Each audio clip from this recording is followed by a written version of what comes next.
Men are taught to chase wealth.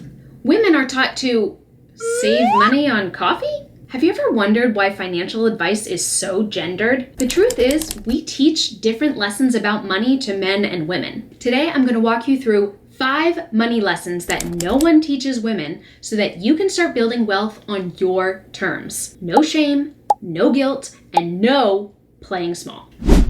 Hey, I'm Katherine, founder of Imperfect Budget, and I help women understand the psychology behind their money decisions so they can stop feeling anxious and overwhelmed and start managing their finances with confidence. First, women are taught to follow their passion, and men are taught to be providers. The way this develops in the workforce is women tend to take on the lower paying caretaking jobs, and men tend to go for the more higher paying management positions. And unfortunately, the reality of the world that we live in is money makes things easier. You can pay for a babysitter so you can have a night out. You can hire a cleaner so you don't have to spend your weekend scrubbing toilets. You can even buy a specialized formula when your baby is allergic to your milk. All of these problems are solved by money, but you won't have any of these options if you don't make earning more money a priority. Now, I'm not suggesting that you take a job that you loathe just because it has a high-paying salary, but I also don't think it's a good idea for you to settle for a low-paying job just because you're passionate about it. Remember, earning more money gives you independence, stability, and options. Maybe you power through a corporate career for a few years, save a boatload of money for retirement, and then quit to follow your passion. That's great, because now you have the money to be able to support yourself, so you don't need the money from your passion job to be able to support your life.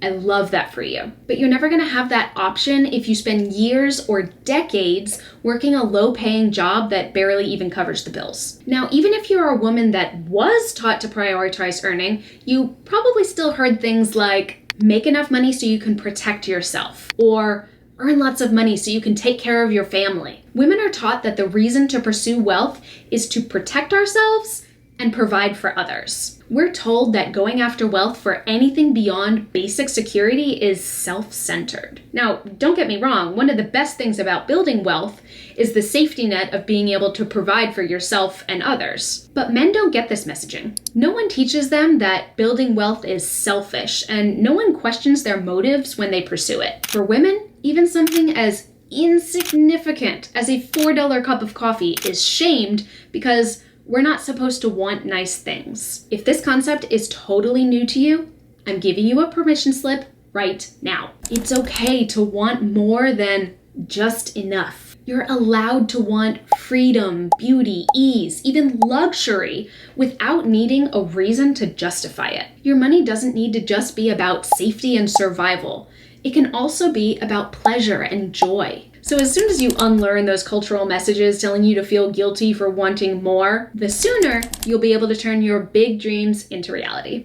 When I say frivolous spender, who are you picturing? 9 out of 10 times, it's a woman. We constantly have this messaging shoved in our faces about how we should feel guilty for spending money, particularly on anything non-essential, like a latte. Women are shamed for buying frivolous things, but never taught how to spend intentionally. Because not all spending is bad.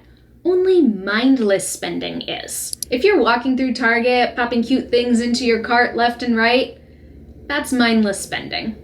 If you go online shopping at the end of a long day as a stress reliever, that's mindless spending. The spending you should be doing is carefully thought out spending that aligns with your values. If buying a latte is your favorite way to start the day, that's great.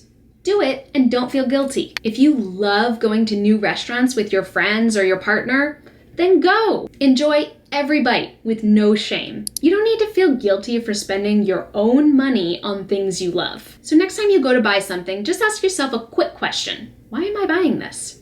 If the answer is because it gives you a true sense of inner joy, buy it. Leave the shame in the checkout line. The next money lesson that women are not taught is that a high income doesn't make you wealthy. We're taught that the responsible thing to do is get a job, save your money. We're told to penny pinch and squeeze as much as we can out of that income. But unfortunately, saving is never enough. You can only save so much, and even if you have a high-paying job, If you lose that job, your entire financial security crumbles. What men are taught is that long-term, lasting wealth comes from building assets. Assets are things that grow in value or generate income over time, like stocks or real estate properties. They work for you even when you're not working, and they create financial stability that doesn't rely on a paycheck. So if you've worked hard to build a high salary, that's amazing. But don't stop there. Use that income to start building your assets, because that is what builds generational wealth.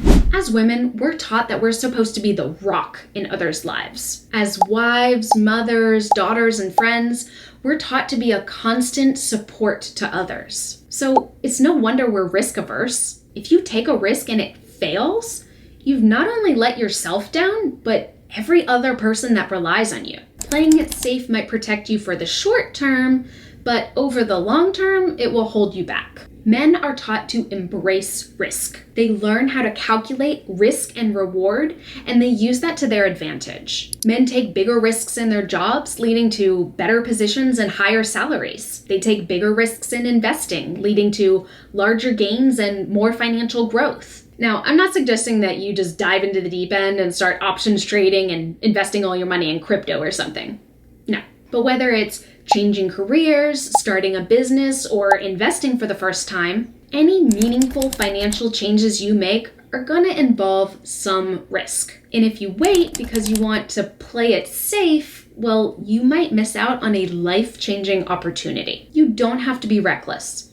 You just have to be willing to put yourself out there, willing to try something new, willing to bet on yourself, because calculated risks are how you go from financially stable to financially thriving. So there you have it. 5 money lessons that no one teaches women. If you haven't heard these lessons before, don't blame yourself. And don't blame your mother, because no one ever taught her these lessons either. We were taught to play it safe and play it small. But is that really all you want for yourself? A safe, small life? Here's what I want you to remember. You are allowed to want more than just survival. You are allowed to spend money on things that bring you joy with no guilt. You are allowed to build wealth for yourself and no one else. So stop watching other people live the life that you want and go get it for yourself. You've got this. If you liked this video, remember to like and subscribe and come back every Wednesday for a new money video. See you then.